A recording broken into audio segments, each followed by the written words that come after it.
Welcome to the Spotlight Podcast. I'm your favorite host. It's your girl LollyD, your creative director, your creative reminder, your beauty babe, period. I'm here with a special guest for us today who's going to be speaking about loads of things that you guys are really going to love. I remember that I put on Instagram that if you have any questions you wanted to ask him, and if you have anything you want us to discuss, that you could put the question down. So we're going to be looking into each and all of those things, and the very relatable one. I promise this video is going to be very engaging. So wait, do not change the channel, just stay tuned and enjoy this video. Okay, so we've got a lovely guest, like I mentioned, and he is an author, he's a public speaker, a consultant, is a career coach. He's into loads of sectors like oil and gas and energy, human factors and education. He is the CEO of Nanchi's Group. They're into construction, a lot of businesses under that company. And listen, this person, you don't know who I'm sitting with. Do you want to know? I know you want to know. He is a power-packed individual and personality. And he's married. Oh, I must not forget to say that. He's married to my very beautiful sister, Chizaram. Shout out to you. And they've got a beautiful daughter as well, Abby. Without much ado, let me introduce to you the one and only, no other, Dr Chizaram Wanko. Yay! Thank you for having me. No worries. I'm mostly honored to be here. I mean, I'm just thinking about it when, like I said, you were reading everything. This profile. I said, listen, Lola, gigantic don't profile. Put me in problems. don't put me in a place where people, gosh. if I get missing, I'm going to hold you responsible. No, you're not going to get missing. But You're not I'm going to kidnap glad you. to be here with you all today. Thank the you. LollyD, that's what you're called. Yes, so glad to be here with honoring you. us. And you've got an amazing host here. Thank you. She's been a very wonderful friend over the years, and I'm glad to be here to grace her amazing podcast. I'm so excited, honestly. You can tell. Yeah, Okay, thank you definitely. so much. So on the Spotlight podcast, we tend to throw lights on a lot of things. We discuss relatable topics and not necessarily trends, but things that are relatable to you and I that we can relate to, throw more insights and gain more knowledge. So I'll start with this question. Yep. I mean, I call you man of wisdom because Odogu wisdom. And Okay. you're one intelligent person I know, Oh, thank honestly. you. And I do appreciate you as a person. It's obvious that you have read wide and you're really educated, well equipped educationally. In a world like today where people do not really like to read, where people do not like to follow like due process, they just want to get into what they need at that moment. I need money, I just want to jump at it. I don't want to go through the steps and the process. How do you cope with, because I know you coach people, how do you cope with people like this? How do you help them to know that, okay, there is a process to things, this is what you have to follow? And I know you have a book as well, Mastering Your Career, which we've got on here. Guys, get a copy of this book. Honestly, it is a power-packed book. I have a copy myself. I have read some of the things there, and I know that it's something that will impact you. So please do well to look into that. So back to our question. So yes. Yeah, there's a popular saying that, if you want to hide any information from a particular group of people, you put in a book, right? I know. I think we just have to break that stereotype, because at the end of the Honestly. day, a book is almost a way of you meeting anyone in the world without ever getting to meet them physically. And a lot of people's experiences from their lenses are captured in books. I mean, if you think about it, we've got over 7 to 8 billion people in the world, right? And imagine you having the wealth of knowledge of someone all the way in China, someone in America, someone in Jamaica, all over the world, right? And you can get all that just by reading a book. Sorry to also say this. So in this question as well, I want you Yeah. to summarize and tell us about yourself as well. No, absolutely. I'll Thank you. do that. But just wrapping up on the previous one, is you have people scattered all over the world who you can literally understand their perspectives just by getting a hold of their books, right? And I think it shapes, the more you read, the more it shapes your mentality. I mean, think of it from all the stage of when, growing up as a child, all you were doing from primary school was reading. That was part of what was developing you. Secondary school, same thing. university, same thing. Yes. But when you get to the point where you start working, what you find is there's almost that switch that reading takes the back burner, and then you almost just start living life, working and all that, and then you're no longer developing a part of your brain that reading would help with developing, that part of creativity, that part of all that innovation that your brain gets to. So I think that's why I've just adopted that lifestyle. And again, reading is not necessarily the world technological age we live in today makes it that you don't have to get a physical copy of a book to read. You can read on the go. Yeah, online and everything. You can even just read watch by a video, audiobooks these days, and things like that. So it's information is everywhere. Yes. The illiterate of this century, I say, it's someone that just decides not to get that information. That is it. You get what I mean? So yeah, I mean, a bit of myself. Yeah, I mean, you've literally encapsulated me in a nutshell, but you've added a lot of spicy. But yeah, I mean, I'm almost like an octopus. Like I say, I just have my hand in a lot of things at the moment. I currently run Nanchi's group of companies, which is almost like a consultancy firm that does consulting a lot of different areas. I must say, So we're into health and safety consulting, human factors consulting. We're also into construction, so we have our arm of the business, Nanchi's Resource and Logistics Limited, which is in Nigeria. That is amazing. That's more into constructions for the government and things like that. But then we've got in the UK here, we've got like Nanchi's Estates, for example. That's more real estate focused. Please, you guys patronize my brother. Amazing. Nanchi's Limited, which is more of the consultancy side of things. So that's where we do the health and safety consulting, human factors. So most of the industries we consult with are like the oil and gas ones, healthcare, education. Just diverse industry sectors, so long as it has to do with anything health and safety, human factors, etc. But aside that, I also do coaching as well. So I coach and counsel young people, youths, young adults, professionals, business people as well. Run mentorships with them on how to, again, master their career, whatever it is they're doing, and become the best at it, pretty much. So that's my passion. That's the values I'm driven by in anything I do. That is amazing. It's all about just creating value and transforming lives positively. Oh, that is excellent. That is really good, because it's highly needed, guys. You cannot throw away the essence and the impact of knowledge. There's something we always say, that knowledge is power. And even if you're an adult, you feel like, I don't want to read or anything, if you want to work in a professional sector, for example, there will be things like trainings and things like that. You have to read books. Sometimes you want to climb up the ladder progression. You have to do some trainings, pass some exams and stuff. So reading is something that you cannot completely rule out of life. And even if it's the fact that you don't want to read, let's just say the world of actually gaining knowledge is something that you cannot completely rule out, because even if you're watching videos to learn or music or anything, the main reason is because you want to impact your knowledge level to be able to progress or be able to stand out in progressing your career or anything like that. So that is really amazing. Amazing. And just to touch on something you said, because this is what I say to not just my mentees, but whenever I get to speak to people, it's one of the key things I say to them, especially people who are looking to become masters in whatever it is they're doing, or earn a career or get a career out of whatever it is they're doing, is you might have a passion, something you like, something you love, right? But it doesn't just stop there. If you have something you like, then you have to be good at it. Absolutely. So even if you're naturally gifted in something or you love it, then you have to build it, develop it, and that's where the reading, the education around that thing comes in. And then lastly, you have to position yourself in a place that the value from there's even a question still coming up around the positioning. So so we're gonna let us get there. No worries. Right. I told you that we have a lot of things to talk about. I'm just giving a little bit of a synopsis. Yes. So you guys, you see, are you ready for the tea and burger and everything, cheese and anyway, guys, let us move to the next question. This question I always ask on the show, putting myself on the spot, and I'm like, oh my god. So if you had the opportunity to ask me one question, just one question, maybe you've been looking forward to an opportunity to ask and you've not had the opportunity to ask, you on my show right now, just want to give you the opportunity, what would that question be? Okay. Really good question. One of the questions I'll ask you is something that a lot of people come to me with, and I think you've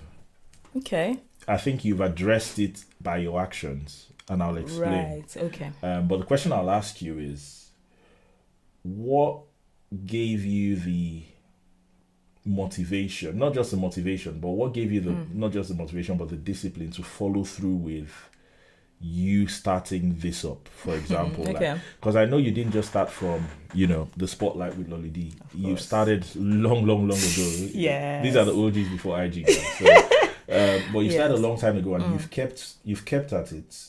It's very easy for people to see, you know, how well your podcast is going now and say, oh, you know, it's fantastic, and they want to go do the same thing. But tell me about it. Just a few weeks in, or even after the first day, a lot of people could get discouraged and not want to do it. But what was the factor that kept you? Because even then, I was going through I was studying you for a long time, and I'll see like you were studying me. Yeah, I mean, you've got fans all over. You know? Oh my god! So I was studying you, but I saw that you were doing a lot of things. It wasn't even like you weren't phased by how many people are viewing, how many people are doing this. You just kept at it consistently. So I really want to know, like, what was the driving force behind that? Have I really been consistent? I've not been consistent like that lately. No, life happens. I know, but then you've actually gotten it off the ground. So you're no longer all about one day. You've started day one. So of course, you know. Of course. So what's that thing that driving force? Okay, you guys are finally going to hear a lot of things. There's a couple of things, to be honest. Okay. First of all, the fact that I know who I am. I did not just know who I am like immediately, right? Because that is something that is a challenge for a lot of people. But when I always prayed to God, because first of all, apart from having the talent and having the skill, I did media and communications in school. Oh, and I didn't know that. Oh yeah, okay. Yeah. I did media and communications in school. In Nigeria for my BSc, I had a second class upper. I furthered the education. My master's, I did communication and media technology. Again, I had a distinction. So it kept on showing, like throwing, I don't know, it seems like something I do so effortlessly, like it's just nature. And one of the things that like people that come in contact with me say is, you're really good at this. So when I began to, you know, get those confirmations here and there, and because I've got a solid background educationally in media and technology, and I felt like I also have the courage. I don't know. I mean, the last guest I had here told me, and I was like, oh, okay, someone noticed. Okay. I personally feel like I have the courage. So apart from that as well, I prayed to God for God to direct me. And that is the motivation that I have, that there is something inside of me in this field. And that's what keeps me going. Even when I cannot be consistent, I still try to drag myself. And yeah, that is really it, to be honest. That's really amazing. Thank you. That's really amazing. I mean, just hearing that, to be honest, it's really, because I think a lot of the time people just everybody has like either fears of starting something, exactly, right? And I was speaking at a conference the other day, and it was titled "Just Do It," and it's a very big statement, you know, just do it, because some people's just do it is, some people are not just doing it because how to start. Not do it is because of doubts, some because of fear, some because of urgency, lack of urgency. They just feel they have all the time. We're even still having a question where we'll bring this up again, actually, and we'll throw more light on that, because it is a topic that I know that a lot of people are concerned about. Let us jump to the next question. So, in a world full of noise, how do you think it's best to hear from God, or even create time for communion with God, especially with a very busy life? How do you stay consistent and stay in the presence of God with all the noise in the world? I think that's a very good one. I think where the mistake a lot of people make is that it's not in a bad way. I think the intention is genuine, but we tend to want to put God first and then other things follow. That's not bad, right? But what now happens is, the days you don't put God first, is almost like God doesn't now have a space for the rest of your day. Because you've missed God first. But what I tend to do is put God at the center of everything. So God is in every aspect of what I do. He's involved in what I do. He's like my ChatGPT. If that makes sense. So at the end of the day, it's almost like when you wake up in the morning, even if the first thing might not be so ceremonial of me getting on my knees and praying. So it could be when I'm in the toilet, and that's when I speak to God. It could be when I go down to rush to do something and I'm speaking to Him. It could be when I'm driving. It could be when I'm working. It could be when I'm eating. Whatever it is I'm doing. So in like all that lifestyle. I do, Yes. so I incorporate him as part of he's almost like my buddy. So, and I think that's what a lot of people miss out on that. Until it's not like, and even with the whole God first ideology, it makes you almost be too formal with God, because you're almost like, okay, God, I'll speak to you now, then we're going to speak whenever later. But how you can't really get to know God like that. I was giving an example the other day. I was saying, before God would really say, you're my friend, right? Like the way he said David, and was a man after his heart. Abraham was his friend. These were people he could chat with, almost like and if you thought about it, even in Genesis, God was coming down consistently to speak with man every evening. They would just come have a chat. That's how much God wants us to be. That's how much he wants you to be involved and have that relationship. Yes. So it's almost like in everything, just think about it like you have a spouse, right?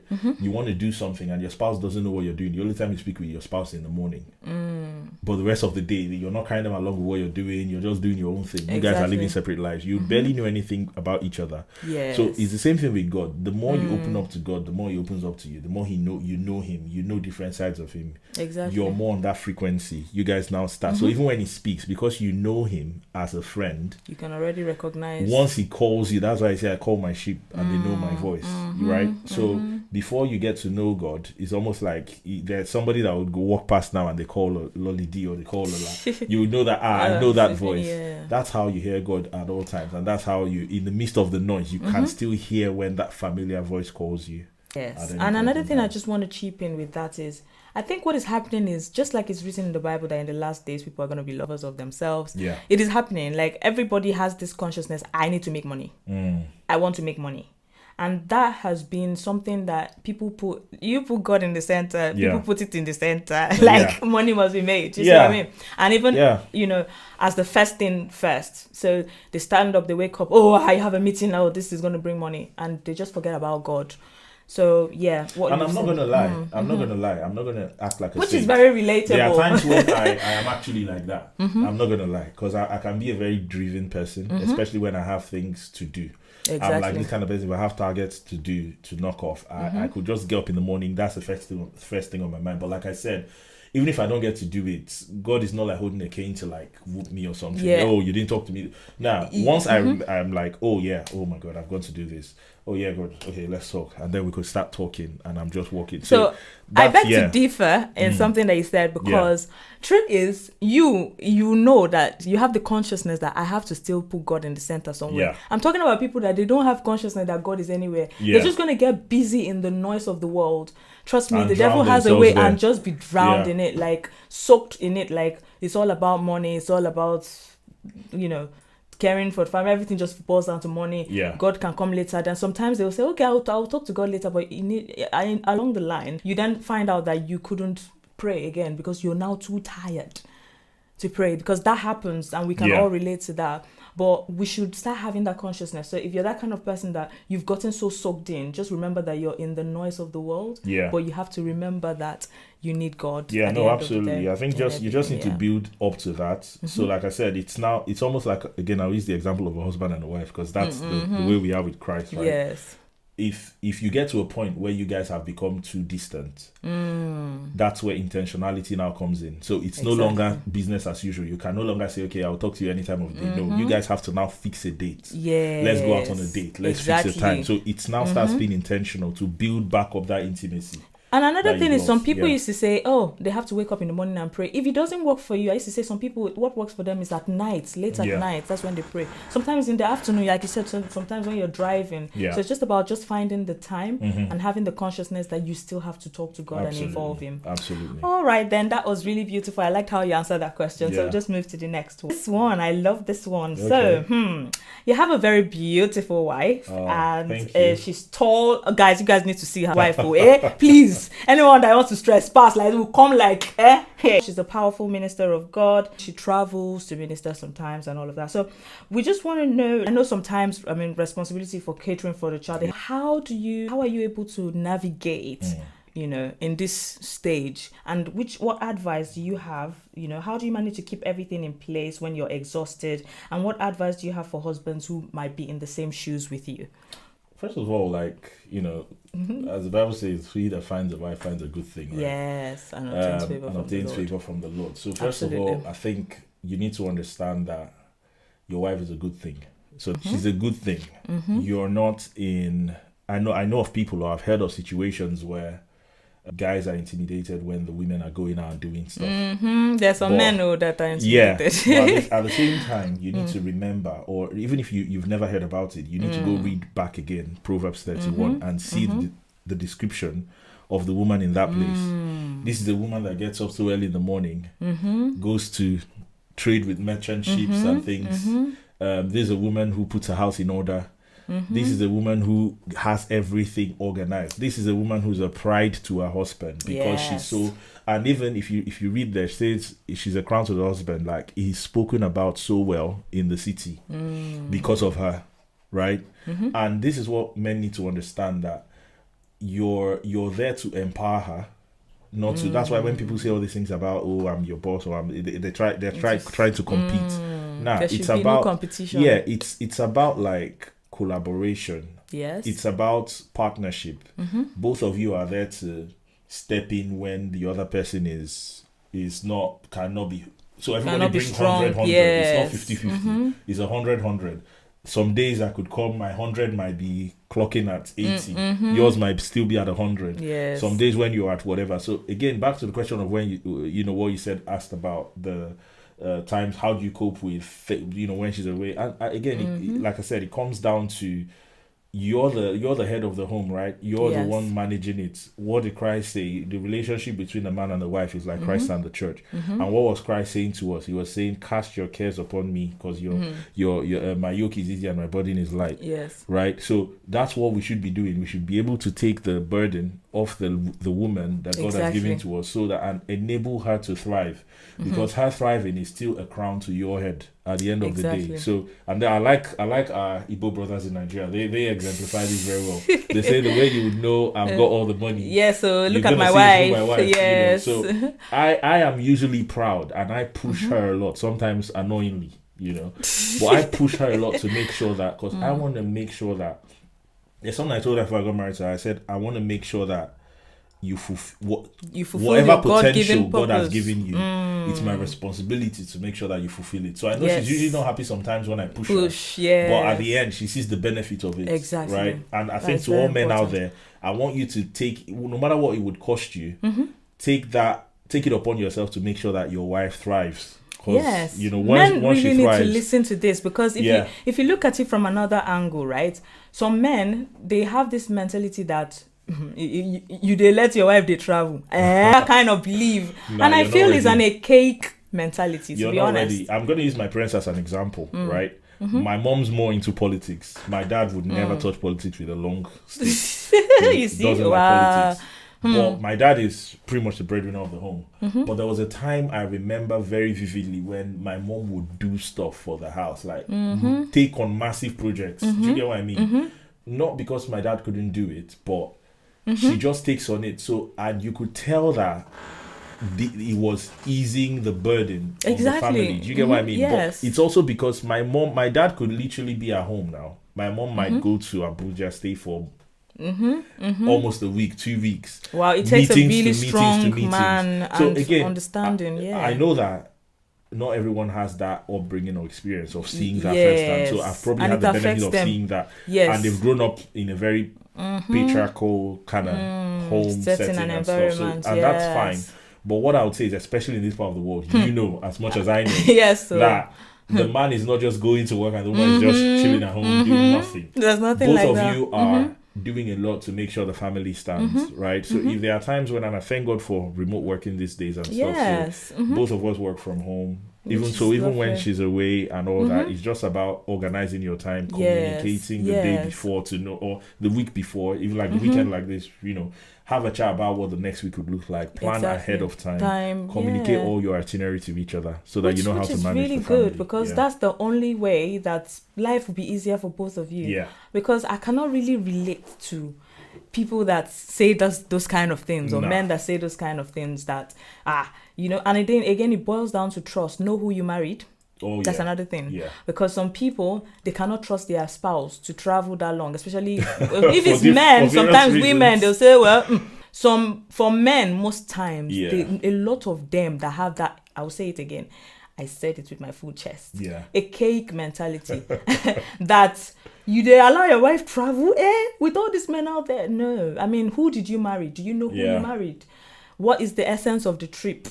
I think if there's no trust there, then there's already a fundamental problem that goes way beyond empowering the woman or the man being empowered. I think that's a whole other conversation, because honestly, without trust, we should first address that. So if the fact that it's not even about the matter of time you spend, like it could be, you don't need to give some people 5 minutes. 5 minutes is even too much of time for them to do what they want to do. That's improper. So it's not about the person traveling. I mean, there's a lot of things that are happening in the world today that is just unheard of. I don't know if you heard about the Mayowa and Robbie Echo story. Yeah, I did. I mean, it was quite a touching one. I saw he was crying on the podcast. I really felt for him. Honestly, I did feel for him. I mean, not a lot of Nigerians did, but I mean, when they came back to hear the other side of the story, a lot of people came back saying, "Oh, it's his fault" and stuff, because what happened was he's into, I think he does this MC work and all of that. He's quite popular in Calabar. He was really doing well for himself, had a big house and whatever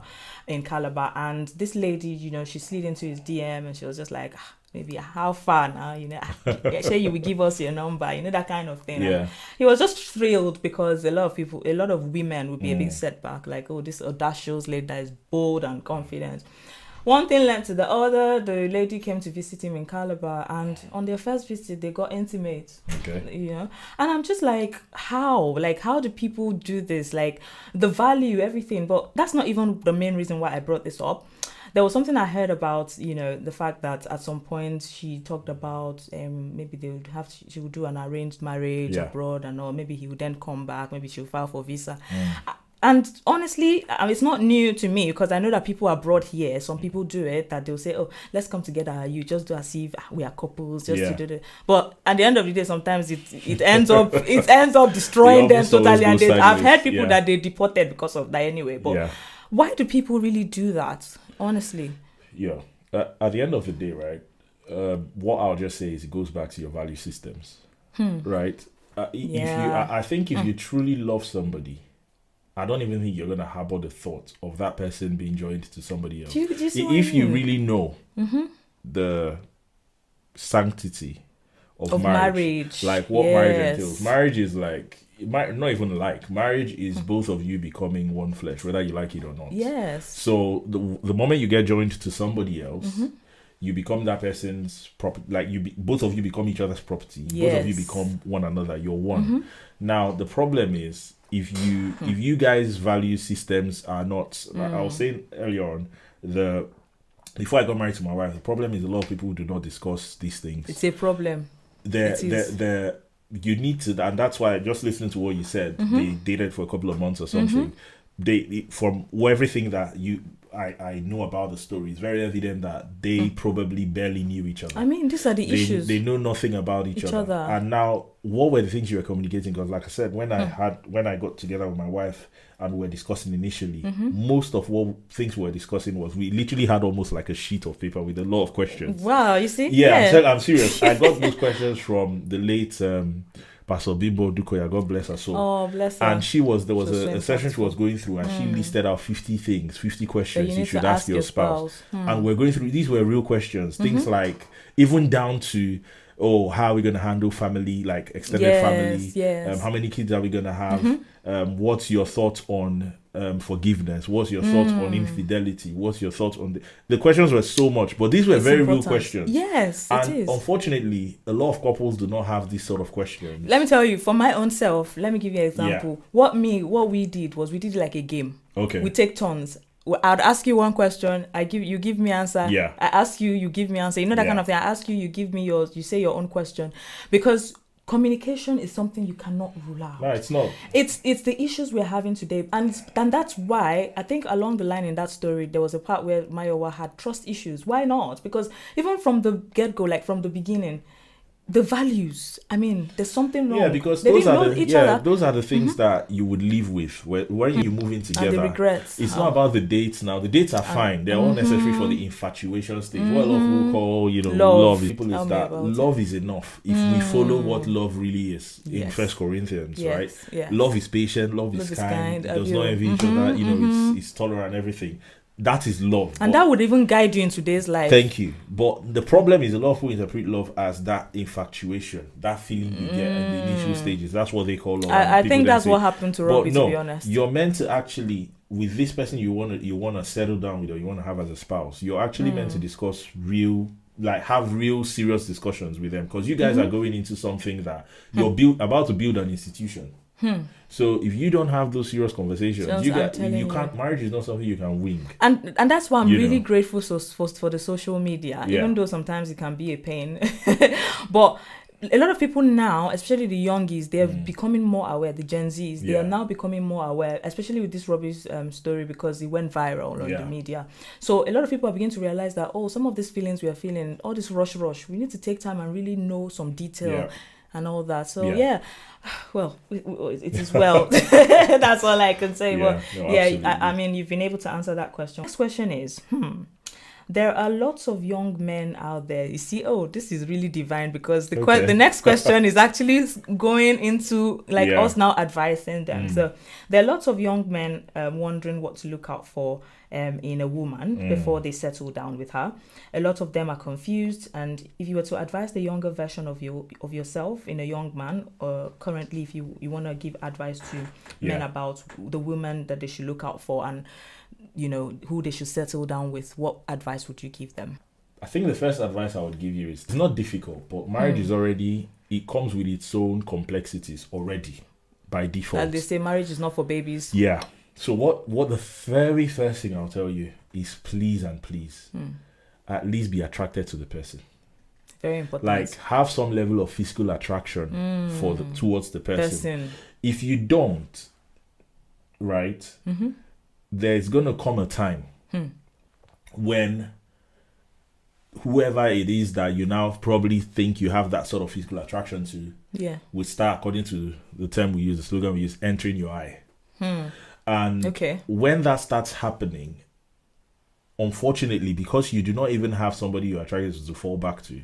Okay, I beg to differ. No, no worries. We'll get there. But the person who you're now, because you're not physically attracted to that person, you don't even have because at the end of the day, one thing you need to understand is your spouse would not be the most beautiful person in the world to everybody. Everybody has their own. What I even wanted to say is because the beauty fades. No, exactly. So, it fades. But when I say attraction, it must not. Attraction is not even all about beauty. Okay. The fun thing is, some people now, for example, they're not attracted to their spouses when they're pregnant. I was even way more attracted to my wife when she was pregnant. Oh.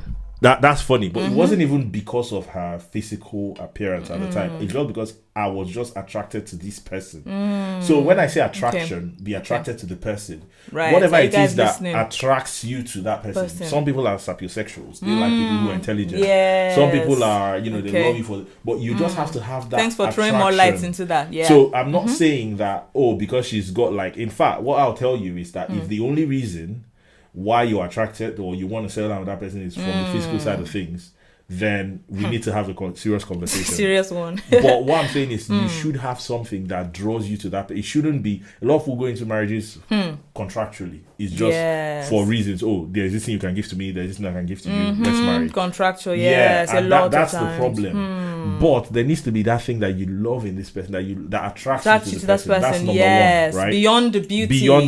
And everything. The beauty could be there, obviously.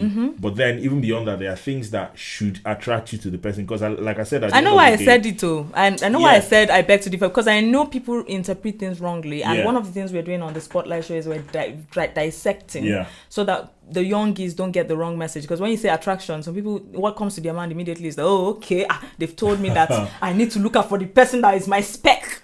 That kind of in terms of specs, right? Let me even touch the specs. It's a lot of things. Trust me. Not a lot of people end up marrying their spec number one. If you ask my wife who her spec was, I think I'm the opposite of what the spec. She was like, the guy has to be fair, the guy has to be bald. She was just describing her dad in a way. But then God is a wonderful I know, right? So he gave her something that was nothing. She's like, oh wow. But now she's seen it. Yes. She's like, thank God. Thank God, exactly. But what I'm saying is, at the end of the day, you have to, even in terms of physical attraction, you have to actually be also physically attracted to that person. Because at the end of the day, there's that part of marriage. We can't deny that part is not there. Yeah, of course. It's there. So you want it to be that it's almost like a subscription. From the moment I sign up for this subscription, it's for life. I'm not subscribing to any other channel. So at least make sure that it's a channel that you will be happy to watch for the rest of your life. Yes. So that's you see why I call him the man of wisdom. So whatever it is that attracts you to that person, just make sure you do that. Then also importantly is the aspect of compatibility. Very important. Compatibility is not similarity. People mistake that a lot. Compatibility is almost like, I like using the analogy of a key and a keyhole. They look so different. A key is not the same thing as a keyhole. A keyhole is very different, shaped differently from a key. But they are compatible to work together to accomplish a function, right? That's how compatibility works. The problem you have a lot of times is that people chase similarity. What movies do you like? I like this one, I like this one. So you have two keys that want to go into a marriage rather than a key and a keyhole. Or you have two keyholes that want to go into a marriage. How would you now work together? Do you understand? Can two work together except they be agreed? So at the end of the day, like I said, it's about two becoming one, right? So it has to fit perfectly. So in terms of that, that's why sometimes you look at people, you look at husband and wives that stay for like 30 years, 40 years, 50, 70 years. You look at the man, he's so quiet. The wife is all over the place. Or the man is the one all over the place. The wife is so laid back. And you say, how does it work? Like myself and my husband's example. Exactly. Even me and my wife were the same thing. But that's how God sometimes, I'm not saying that people who have the same personalities would not, make a good couple. That's far from what I'm saying. But sometimes I'm just trying to also point out that compatibility is not similarity. So the fact that you like the same things, that's good. At least you have common things to things you have in common. Exactly, things you have in common. That's absolutely fine. But compatibility is important. So I'll throw a little bit more light on that. I'll give an example. So for example, I might be somebody that if I'm somebody that is more confrontational, so I want it to be that if we have an issue, I handle it straight up. If I go and meet somebody that is also very, very confrontational like that, everybody might want to have their issues addressed at the same time. And there will be a clash. Because everybody is like, or if I'm somebody that is very outspoken, and the other person is also outspoken, so who's like coming down for the other person? When two of you are hot at the same time. So I wouldn't really from that aspect of compatibility, what I would say is you guys just need to work out how compatible you are. And the third thing I would say is please get knowledge. Very important. Get knowledge. Nobody goes into a car. The reason why we have more marriage crashes than car crashes is because people go marriage. No, people go to driving lessons to learn how to drive a car. But nobody goes to marriage lessons to learn how to That's why marriage counseling is really important. Very important because what you're going into, you need to be educated about it, so that you understand how to navigate things when they come up. So if people get more, and there's a lot of materials, there's a lot of books, there's a lot of videos, there's a lot of wise counsel that has to do with marriage. But unfortunately, what you find is that most of the people who go into marriage are illiterate when it comes to marriage. They don't know anything about it, what it entails and stuff. So I think get an education around it, and above all else, who's the author of marriage is God.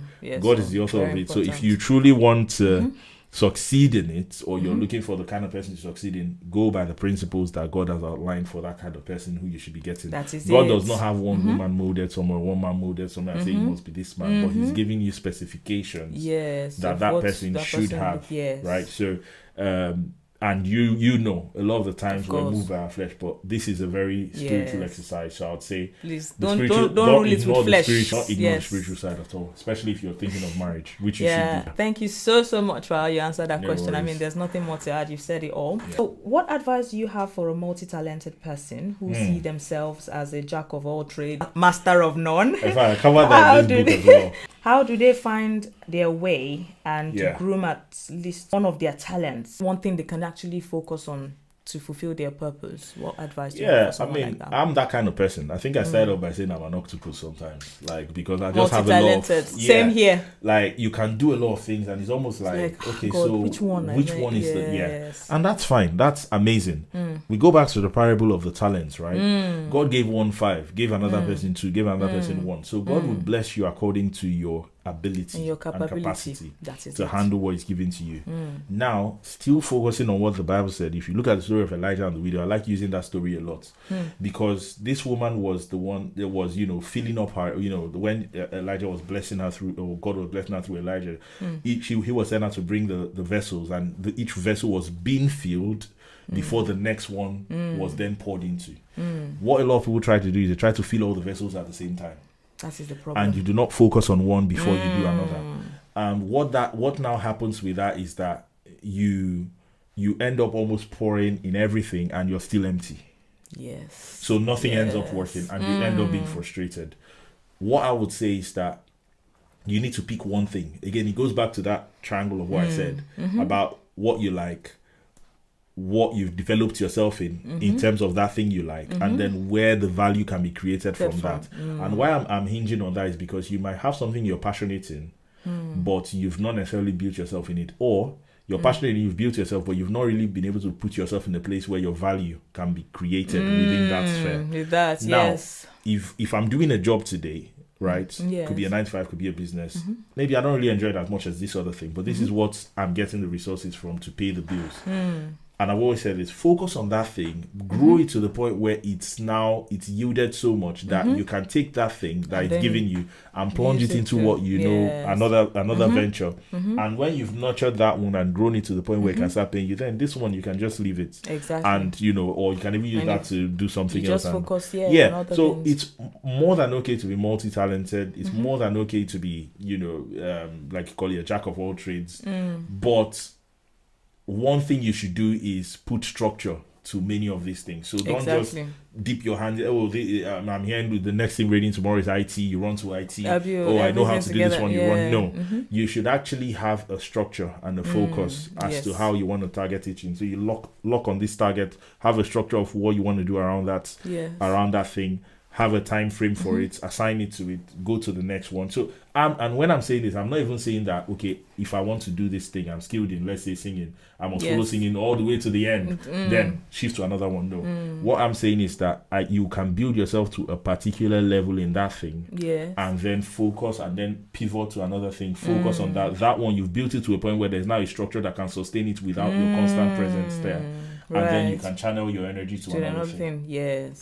Perfect. So. Wow, you've said it all, and honestly, there's nothing more to add. You heard everything that he said. So please, we need to really focus on structure to a lot of things. Don't think you can do everything.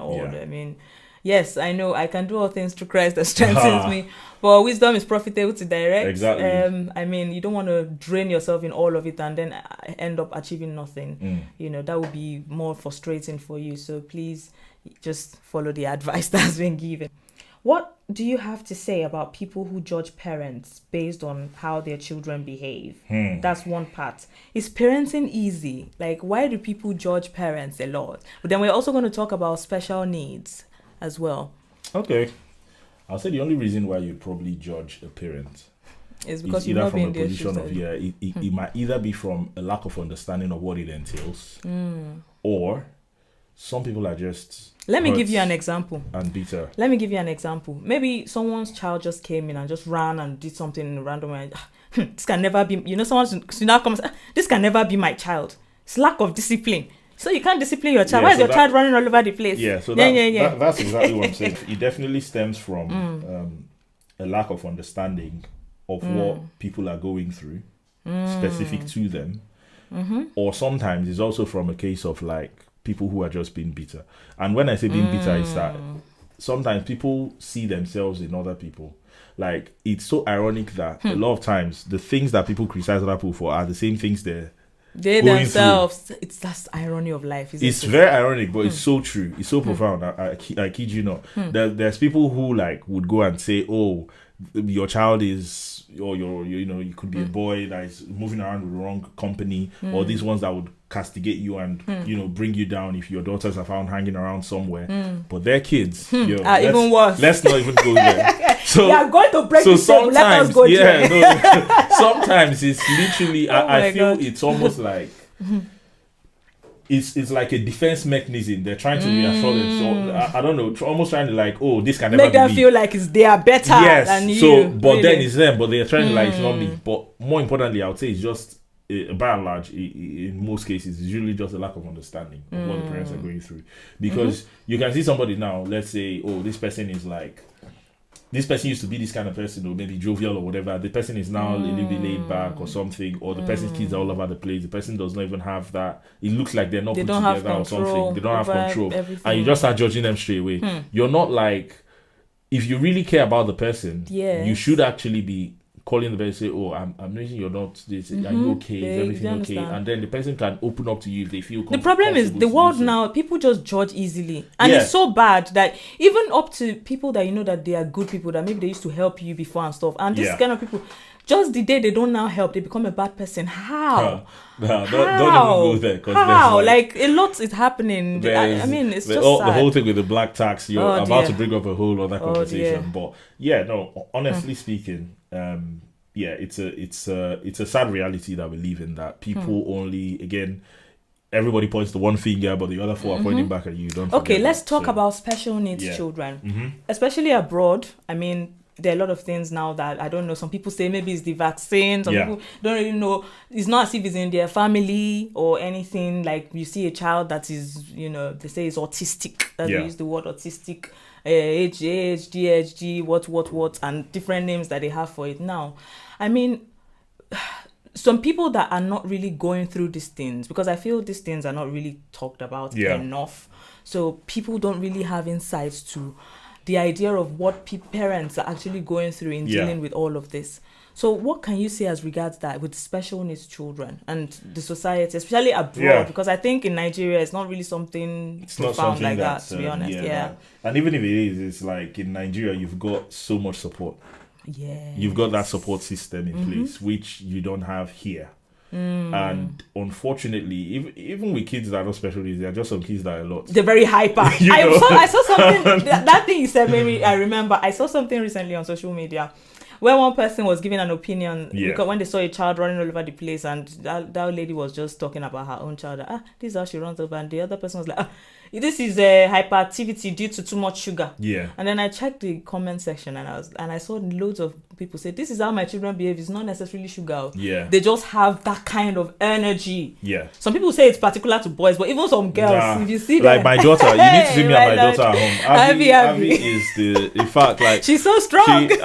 She's the reason I can't. There's no point of me going to the gym. She's my gym. Like literally, the girl is hyper. But there are kids like that, right? But let's focus on the case of the special needs one. The thing I really like about this part of the world is that there's a lot of awareness about many of these things. And beyond the awareness, there's a lot of support. Institutionally, that's put in place for that. Either that be from the place of work or even the school of the children. Exactly. So all those kind of support systems are in place. Now, the issue is, I think, with the people that are in the lives of these parents, either friends or extended family or whoever, that really need that orientation or that sort of awareness. Do you understand? I think people do not really get themselves educated on these things. It could be, like you said, in terms of courses, people could have all manner of like conspiracy theories as to what's causing it. Honestly. People could have like labels just put around parents to say, this parent's like this, parents like that. But some will even say parents are even lazy. I mean that they'll be like, how many children does this one have that she's doing like this? In my time I had 8 children and I was doing this and that. And the funny thing, people that talk like that maybe in those days they had 8 children, blah, blah, blah, they don't walk the way we walk, especially in this part of the world. The kind of things we combine with that. So imagine having a special child and you're combining all of these things. It can be draining. So I think people should give people grace, really. No, I think so. And if you whether really family, care, friends, I think personally, if you really can't do tag care, the person lazy. if you have a special needs child in your family, I'm not even saying you're the parent now, because the parents will do their bit. But if you're the extended family or the family friend of a family where they have a special needs child, I'll put it as an onus on you that just try to get yourself a little bit more educated. At least find out the information first from the parents. What's going on, any kind of way they can be of support. But then educate yourself on what it entails and how you can be of support to the parents. Absolutely. And how you can, because when you do that, you're not just alleviating the burden of the parents, but you're also actually you're actually also even getting more value for yourself as well, in a place where even when you come into a neutral circle of somebody that might just have, you know, oh no, I have you know, a family friend or this that has this, I can definitely help with it helps your orientation, put things into perspective. And you know, we live in a world as a global village, like I said, social media.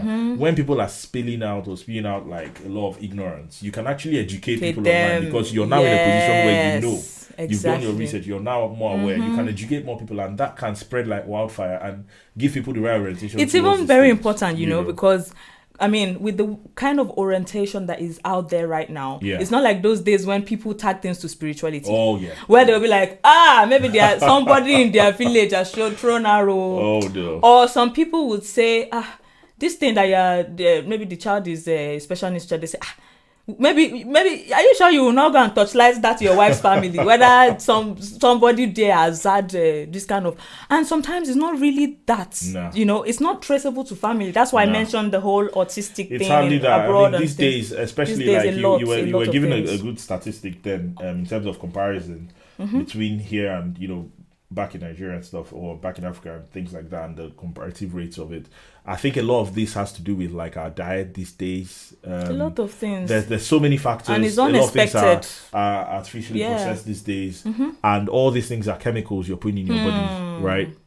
It could be even drugs that parents take sometimes for a prolonged period of time. Things, There's so many factors. But again, if you're not educated and if you're not informed on this, you just make wild assumptions. And then you just judge. You don't even know how to. You end up having like strange relationships with the parents of these people, even if they were your friends, because you don't know how to handle them. Even the parents, do you understand? Yes. And some people may think maybe those parents just decided to not want to associate with people or because the parents are also feeling isolated. Especially a parent that did not expect that kind of thing. Who expects it? Do you understand? Who expects it? You know, you can't judge people like that. No, not at all. Absolutely. Yeah. So thank you so much for that. I mean, I believe that you guys have been able to learn a lot so far. So good. So yeah. At what point did you realize your wife is the one? Okay. This is one question a lot of men want to know, because what are the ways that men actually hear from God? I'm not even exaggerating. I've seen a lot of men that when you ask them, how did you know that she's yours? I just knew she's the one. I don't know, but something in me told me she's the one. Yeah. Okay, and a lot of people, when you tell them that, they're like, okay, but we really want to know how. Okay, from your experience, how? How did you know? Do you know the funny thing? Nothing on the men who say they just know. But I wouldn't just say my case was just no. Okay. Even if I know that the very first day I saw her in church, when she walked in, I just came freshly from Nigeria at the time. And that was like far back in 2015. Oh, so, wow, that's a long time ago. The funny thing is that I actually, down to when we started speaking mainly, you know, I was telling her even down to the dress she wore on the day. I remembered everything. Wow. And she said nice. So one so day much attention she couldn't to believe detail. it. So when fortunately or unfortunately there was a picture that was taken on that day of different people in church, and then she stumbled on the picture and said, wow, like that was actually the same clothes that she wore, and she saw some. So actually from the first time I saw it wasn't like I said, oh, this one was, but it was, there was just something about her that just you know, that just drew you to her. And then we became friends. Obviously, we joined the choir together, auditioned on the same day. Oh, wow. And everything. I didn't know that. Yeah, so we actually auditioned on the same day. And by the way, she moved to me. Whenever I tell her that, she goes mad. But yeah, not in that kind of way. But she was the one that came from, oh, I like the way you sing. I like your voice. And everything. I was like, oh, thank you. And then we go friendly and we go talking. But I would say the experience that made me know she was really the one was when I had my surgery in 2019, right? My knee surgery at the time, and this was the most traumatic experience by far I've ever been through in my life. I remember that time. You know, I was bedridden for months on end, and you know, I was on the bed. She would literally be the one. I didn't have a shower. I wasn't able to go into the shower for about weeks on end. But so she would literally clean me on the bed. Oh my god! Even everything down to, she was literally like a carer to me on the bed. Respect. You know, how many of you can do that? She would clean me up on the bed, do everything. I went early on the bed. I did everything on the bed. She would bring stool. She had to go buy stooling stuff. It was just a lot. Wow. She did so much to the point where like even my parents were like, you know what, like we would just want to meet her. like paid for our flights. We came to Nigeria. They just met her. From that day, like they just said, you just shift to one side. This is now our daughter. She's not like daughter. That's so interesting. I love that story. It was really amazing. But that showed me so much because like if there were any doubts that clarified that I ever had, you know when you're saying your vows on the altar, I know, and you're like for in sickness and in health. health. We've been through sickness and health. Know, like that. We've been through that in sickness. I know. I can relate to that. So it was almost like very confirmatory that when that thing happened, for sure, like I was like, okay, yeah, this is it. So for me, on my own end, that was like the start. Even if before then I was like, okay, yeah, we definitely will. But that was like the seal. That was like okay, even till tomorrow. Whenever we have you or anything, I still sometimes it would still just I'll just remind myself that this girl has actually like been through stuff with me and everything. Yes. So I think again it's just for if I was advising anybody, that's why I said it's not about butterfly things or anything. Honestly, those ones will be there, but it's about the real things of life. Yes. These are the kind of conversations you're meant to be having. Like, that is true. How do we handle each other if somebody was to go see? I remember when I was doing life insurance the other day. I was signing up for life insurance, and the kind of question they were asking, if you die today, how much do you want? It was real questions, and I was like, I've not died, but every time you ask me the question in my mind, I would say, God forbid, and then answer. But these are the real questions people should actually have, even as a couple. So how do we handle, like when situations come, this, or when you're how pregnant, you can stand in. How do we do all those kind of questions? It's very important. Answer it and be real. Don't try to fake it. Keep asking. In fact, what me and my wife did is we asked the question before we got married. Even after we got married, a few years later, we brought back those questions and observed that some of our answers have actually changed from when we got married. Life, yes. So you have to be auditing, you're growing and everything. You have to be auditing those questions. Really so, like I said, communicate as much as possible. Thank you so much for sharing your story. That is so interesting. I mean, I never knew most of the things that you've mentioned here. Well, so, there you go. I mean, you are privileged on my show. Dr. Chizaram is telling you all of these details. So you guys, anyway. Well, that is really, it's very important. Even I don't really need to dwell on my own part of things, but I know some things that I and my husband went through together, even before we got married, that probably in his mind he would have also thought the same way, because reality happens and you don't want to feel like you're stranded then, because some of all these beautiful girls that you're seeing, or let me talk to Gen Zs now, that you're looking like, oh, she's the one. Some of them, maybe they even pretend that. When the real thing happens, you then start regretting because they won't stay. Their own is for richer, and you know the funny thing, for someone like me, like, it would be like, so there are certain kind of things that, let's say somebody can be as beautiful as whatever, a lady now. Yes. But there are certain things that I might see in you that would just, like, the beauty would almost just disappear. It would turn to ugly immediately. Honestly, like, number one, your character, like, nasty, in a nasty way. Or you talk to people anyhow. Or you know when you, like, go to a restaurant and you just talk to people anyhow. See, that's, like, one of the biggest turn-offs for me. Like, I'll just be like, okay, when can we out? So, that's one. I love it when someone is humble too. Yeah, humility is beauty in itself. Do you understand? Like, you look more beautiful. That is even a turn on. I'm telling you. Do you understand? And there's nothing there. It doesn't take anything away from you just to be a nice person. Some people just. So I would say, if you're looking for somebody, please, I'll beg you, just look for somebody that is genuinely nice. Like, there's nothing. It doesn't take anything to be nice. Do not think. And again, however she treats her family members, take note of that. Like her dad, her mom. How does she speak to them? What's their family dynamic like? Because when you marry, you're getting married to a family. You're not getting married to just that the person. Woman. Yes. So please, that is very important. Take note of all these things. Don't just focus on the exterior alone. Yes, so very important. Okay, so we'll move to the next question. Is what are the highlights for you when it comes to living in Nigeria in comparison to living abroad? How does it affect your growth and becoming who you are? We are going to dissect. We are going to bring some tables now. Oh God, Nigeria. You gotta ask me what it's like living. Oh God of creation. Living like a king, like Pharaoh. God, I know. God forbid, not Pharaoh. Living like King Solomon. As opposed to living like whoever. But I mean, in Nigeria, we all know, most of us who grew up in Nigeria know, there's just a certain level of a certain standard of living that you can get there, which comparatively, if you want to get that here, you would take more. In fact, you would probably have to be almost 20 to 50. What's 20? You probably have to be like 50 times richer, honestly, to live the kind of life you're going to live in Nigeria and the UK. 50 times. So if in Nigeria, for example, you're earning 5 million a month. You probably have to be earning like close to, if you the kind of life you're going to live in Nigeria, you probably have to be earning like times 20 of that in the UK. Yes. To be able to have that same kind of life where you're going to have a chef, you're going to have a security guard, you're even going to have a house that would have that kind of... here. You get what I mean? It's a conservative society. And these are things that people are not really aware of when they run and start coming down this way. It's a very different... In fact, the ideology of a Nigerian is very different from the ideology of a British person. That's true. British people are very conservative in their way. Like, this is what we have here is a teacup. This is how they drink tea, guys. Like, this is their teacup. You see this small tea? It's not enough. The mugs that he used to like dip bread in tea and do all that kind of stuff. So they're very, and that is so true. You know, in just the way they do things, they're very conservative. Their houses are small. You know, everything is just petite. If you're to the point where if you're even driving the big car, they look at you in a funny kind of way. The one if I do there, sorry to say, I'm talking out of experience. Exactly. Like sometimes you'll be gisting, you have time, you leave your table, you dare not. The whole you go to work, per you go hour, out for per lunch, minute, every minute you're counts. You're going to work here. and then you're, you know that.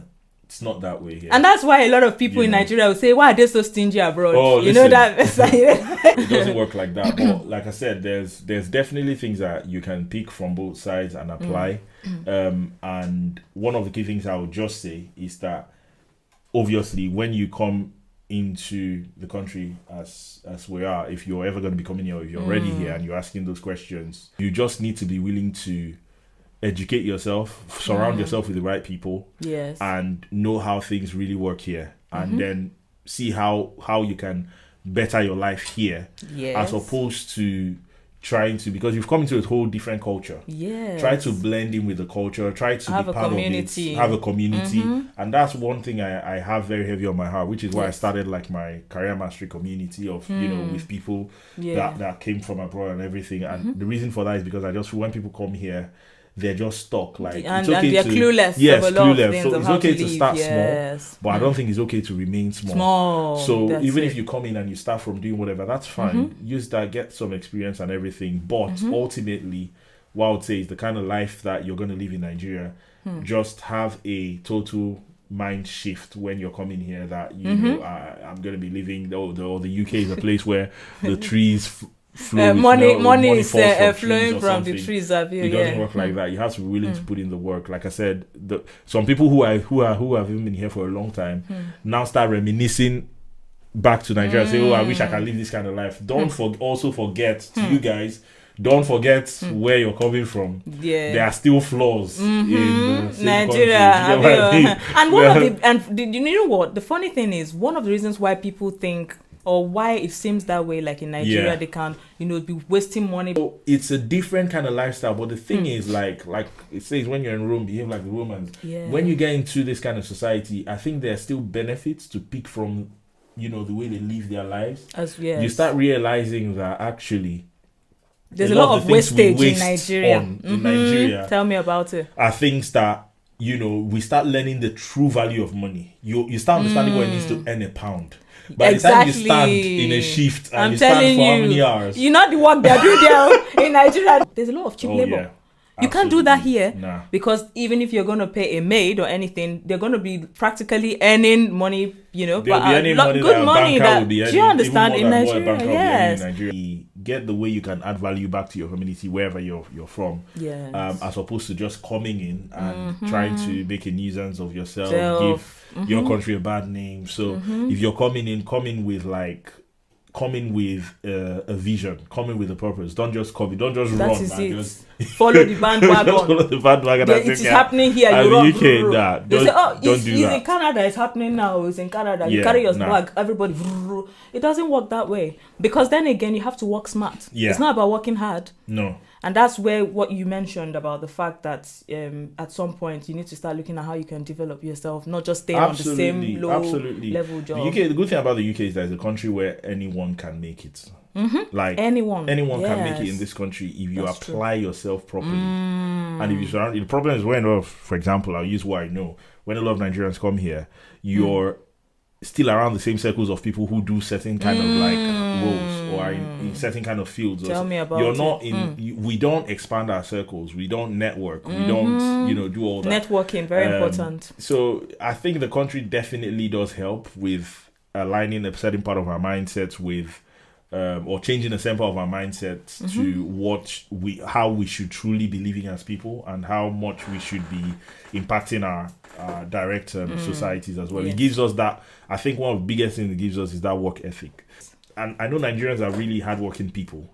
Very hardworking. And we thrive in any community we find anywhere ourselves. You put ourselves, we thrive. They're the best. But I think in terms of the structure as to work ethic, I think it's a country that really ingrains that in you. When you impact back again to them. You apply yourself in that sort of way. Yeah. The next question is, what is your advice generally to people about mastering their career, and how does positioning, that positioning we talked about, how does it affect this? But they both have their pros, they both have their cons. Of course. At the end of the day, like I said, just do everything. Do what works for you. Yeah.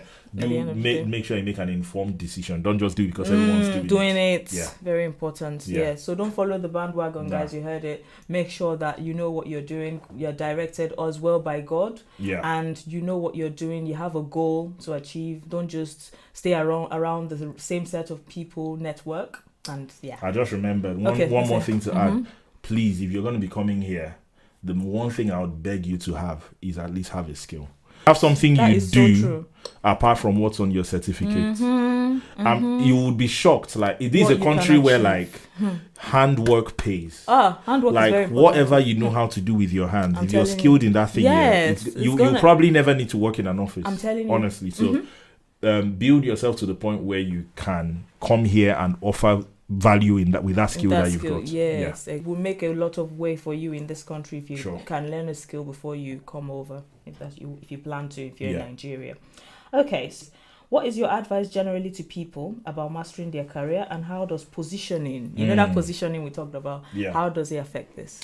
The first thing is, if we're talking about positioning, for example, that's where value creation comes in, right? Because I can be gifted in this thing, or I can be passionate in this thing. I've educated myself, I've upskilled myself in it. But if I do not plant myself in the right place, in an environment where my skills can thrive and where it's needed in the first place, and then where it can thrive, then I'm just going to be shooting myself in the leg. I'm as good as anybody. What separates you from every other person? I was saying to somebody the other day, business is simply identifying where there is a problem and providing a solution to that problem. That is all it is. It's the same thing with any career you are, whether you're a professional or whatever.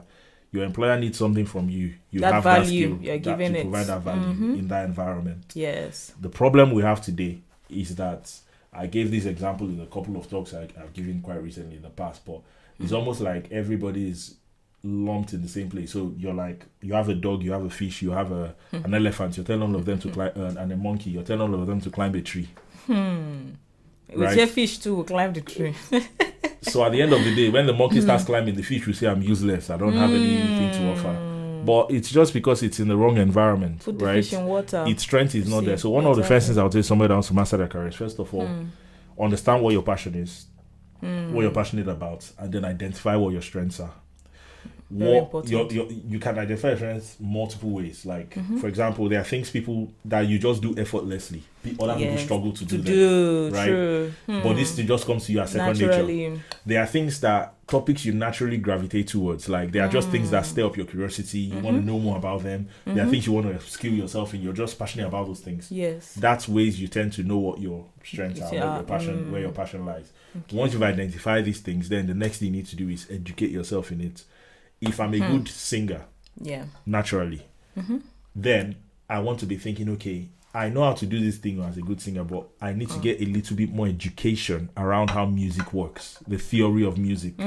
Because when you start understanding it, that's when you take your whole craft to a whole new level. Let's say you're a businessman or you're a public speaker. You know that you have that natural flair in talking, you're charismatic. If you now need to take it to the next level of going to learn the skill around the skill that. Of public speaking is a skill. Yes, it's something you need to. It's a craft. There are cues. There are things you do. There are ways you should. There are things about body movements. There are things about tone of voice. There are things about pauses. There are certain things. There are all many different kind of things around that. Whatever career it is you want to do, right? comedy, even if you're a funny person by nature, there's a structured way to be a comedian. Yes. And I'm not saying there must be a school, like a school you need to pay school tuition. Sometimes it's like, go and take the formal an education from somebody who has done it. Yes. Whoever have that, right? Yes. And again, that leads me nicely into the next bit about mentors. Mentors are people who have gone ahead of you and done that thing you want to do. There is no better way you would learn how to become a master in something without first serving in that thing. Yes, that's right. Okay? Yes. David was going to be a king. He was already crowned to be king. He waited so long before he became a king. Why? Because he had to go and serve the people of Israel by killing Goliath. He had to still, even in the bush, he was still the same thing he would be doing. He was still slaying lions and bears. The same way he would have slain Goliath. He still had to go to the palace and serve Saul. And look at how everything that was happening in that season actually did build him towards where he was meant to go to become a master in that thing. Because if he didn't have that, even with Joseph, it's the same story. How would he even have killed Goliath? Yeah. He didn't know or the whole tactic of all those strengths, how to, The funny thing is, the what he said to Saul when he met Saul was, he was giving Saul, he was rolling out his CV before Saul. He was telling Saul, yes, I've done that. A lion attacked my sheep, I killed the lion. There was a time bear came to attack, I killed this. That is the only premise that Saul allowed him to go face Goliath. Yes. If he hadn't done it, Paul would say, who is this guy? Small what boy. do you want to what do you want to do? But Saul said, this guy has done this thing. Okay, definitely. Allow him to go. Let us allow him to see. So when preparation meets opportunity, that is when you become a master in that. So you have to put yourself in a place where you can learn and get that mentorship from people. And I wanted to, because of that David story, I wanted to just chip in something again. You see, when you're also doing all these skills or trying to gain knowledge and everything, you would realize that you would kill fear. The fear that would have come into just going into doing that thing that you're really scared of doing. You notice that by the time you start gaining knowledge, you'll be like, and it's not that bad though. Oh, and I could even do it. I never knew I could do it. And because if you look at because for David, for all I know, if he with looking the way Goliath was looking, if he had not had all of those experiences and learned all those things he learned, and even with other people who will still be telling you, you cannot do this thing. You, as you're small like this, you have the assurance because you've put yourself through that. You've allowed yourself to go through that season of like learning, and that's the unfortunate thing that, like you mentioned at the start, where people are just that's instant gratification. A lot of people are just chasing that. Nobody wants that period of being buried under the ground and growing. Because remember, even with every plant, the plant grows down first before it grows upwards. Exactly, right? And that's what happens abroad too. Exactly, they'll tell you no. They cannot, you know how people come in immediately and you want to get, maybe you were a top manager in Nigeria and you feel you walk into the UK and say, this is my CV, and they're like, no, where's your experience? Where's your work experience? It doesn't work that way. So unfortunately, you just have to be willing to, if you want to become a master in that thing, the master has to be willing to become a very, very good servant. And that's what a lot of people don't want to do. No. They just, the idea of, people don't understand that being a leader is being a very, there's something they call servant leadership. So it's about serving people, and you're trying to get the best out of people. That's what. So before you become a master in your career, like me now, there was a time when I was enjoying people mentoring me all the time. I have people I can go. Now it's people that are coming up to me. There is a lot of like, my time is now no longer my time anymore. I'm now serving people, right? So if you want to become a master in that thing, you have to be willing, and that's why the last chapters of the book comes from. It's almost like a split. So the initial plays are telling you, okay, this is what you need to do, get a mentor, do this, do that. But now it starts getting to the point where you're now the one that I'm now telling you things you have to start doing to give back. How to start positioning yourself to be an authority in your field. To now be that person people can look up to. So that you can also mentor others. You can also others. be that people. That's a really good one. People were to you in the past. So. I think at the end of the day, that's pretty much what it entails. If you want to be a master, just come with that mindset of continuous learning. That's literally the first thing. You can't rule out the place of service. That's the first thing on this page here, that continuous improvement is better than delayed perfection. So guys, please, this book is very important. I am showing you again. Grab your copy now. All right. Can you tell us briefly your idea of LollyD and her brand, which I think you've already touched about briefly. You can add any little thing, but you could also give few words of encouragement to our LollyDicians and viewers out there. I mean, in terms of what your brand does. I would say it's definitely it's a value creation thing. I would say that your brand creates value for the average person out there. It's very far-reaching. It's very multi-dimensional. Yes. So whether you're somebody like whatever sphere of life you're in, you have something to take away. Exactly. So it's not necessarily focused on, for example, if you're somebody who wants to be in career, if you're somebody who's a creative, if you're somebody who is even if you're struggling with something, things in family life, maybe you're discouraged, or personal life, whatever it is, you have that. You're creating like a solution hub for people, right? Yes. And I think that's why again the title of your podcast says it all. The spotlight. It's more about sir. This is the mantle. Spotlight. It's more about throwing light on things and torchlights in it and making it more known and going deeper into it. Exactly. And that's the value in it. So in light of that, what I would want to say to anyone out there who's watching this is that listen, and that's why I asked you the question I asked you at the start, like what was the driving force behind you starting? Because a lot of people keep saying one day, and there's never a day one. So I want you to switch your talk from one day to day one from today, because I was saying the other day as well that the greatest tragedy on earth is not somebody dying, but it's when the person who you were meant to be comes face to face with the person who you really are. Right? And there is no regret that's worse than that when you look at who you could have been. But you never were, because number one, you probably doubted yourself, or number two, you were too scared to do it, or number three, I'm not sure, or this or that, or I'm afraid, or what if people laugh. Listen, the biggest that would be the biggest tragedy that could ever happen to you, honestly. And that's why I say to a lot of people, like, what's the worst way to look at life is what's the worst that can happen. What's the worst? You fail. Failure or success, I captured it here in this book. Failure or success is not an outcome. They're just experiences on your journey. So whether you fail, okay, that's one way of learning this thing. That's good. I've learned this, I've learned that. Whether you succeed, okay, good. I've succeeded in this. Now I know this works. Okay, I'm going to save it in the bank. Put in my database. I know that this one works. And you just coast on with that like that. When things fail, pick it as lessons to learn and move on with it and improve on it. And that's how you get better. You don't get better. That's how you learn. You think about it like a school system. The reason why you don't go to the next class without writing an exam or a test. So don't run away from the test. If not, you would never go to the next level. Exactly. And if you feel that you are too good and you don't fail those things, how you will feel like you're too good and you will see the need to learn some things that you even needed to know or learn. I think men learn more from adversity. When you're in adverse situations, that's where it puts you in a position to learn. That's when you tend to reflect, because sometimes when you're always winning, you don't have that chance to always reflect. Okay, where can I improve? You just think everything is okay. That's why sometimes failing or falling is not bad, but remaining there is the bad thing. Thank you so much. I mean, this is the end of all the questions and everything. But there's something special we do on the show. Okay. Where we ask our guests to sing for us, because you're a minister of God. So do you do this with every single guest? Every guest must sing. Every guest that comes here, you cannot run away from it. So you prepare your voices before you come. Oh my days. So if you can sing a little something for us, and okay. I'll actually say this song is like my best song, to be honest. It was so much of my best song that I had to tell my wife that I think they should use it as the walking in song for the bridal train.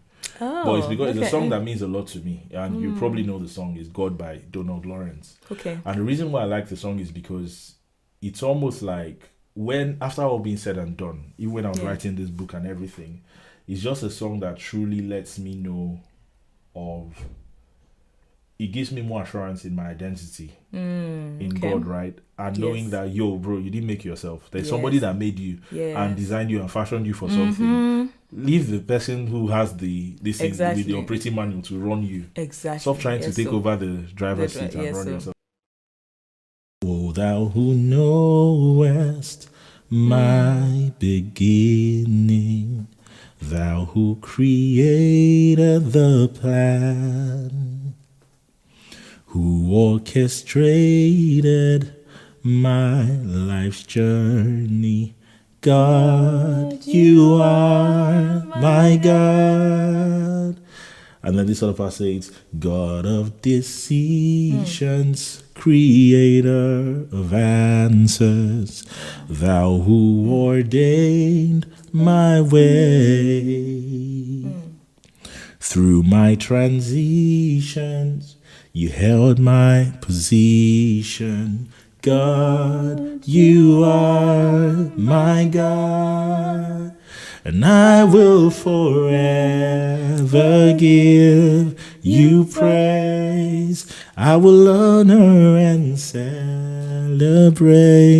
your name. You're the God of the past, present, and who is to come.